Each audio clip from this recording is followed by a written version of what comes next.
Bonjour et bienvenue sur Lidico, l'application qui vous familiarise avec le jargon des crypto-monnaies. Alors le thème que nous voyons aujourd'hui c'est ICO. Alors tout simplement une ICO désigne l'émission des crypto-actifs pour une acquisition par le grand public ou des investisseurs agréés en contrepartie de devises ou plus généralement d'autres crypto-monnaies. Les contrats intelligents permettent d'automatiser la réalisation des ICO en procédant à cette opération sur une blockchain préexistante. Alors, l'ICO très généralement concerne pour la plupart du temps les tokens, c'est-à-dire des crypto-monnaies qui sont créées sur une autre blockchain.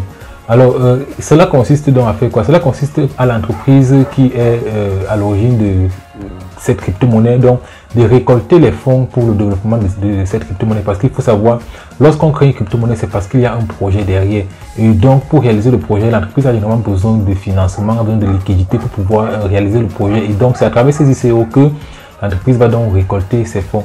Alors, les investisseurs vont pour la plupart du temps acheter donc ces coins initiaux qui ont été créés par l'entreprise pour le but de développer l'entreprise bien sûr, mais ils vont les payer avec d'autres crypto-monnaies et plus généralement, étant donné que ce sont des tokens qui ont été créés sur une blockchain préexistante, l'achat va se faire donc avec la crypto-monnaie de la blockchain sur laquelle elle a été créée. Alors un autre exemple très palpable que vous avez vécu d'ailleurs, si vous ne l'avez pas encore vu, je vous invite à aller regarder le live sur lequel nous avions acheté des NFT sur la plateforme de Oyabun. C'était donc une opération au cours de laquelle ils ont donc vendu les premiers NFT. Alors c'était tout pour ces définitions. Si vous avez des questions sur le sujet, n'hésitez pas à les poser en commentaire de cette vidéo et on se dit à la prochaine pour une nouvelle définition.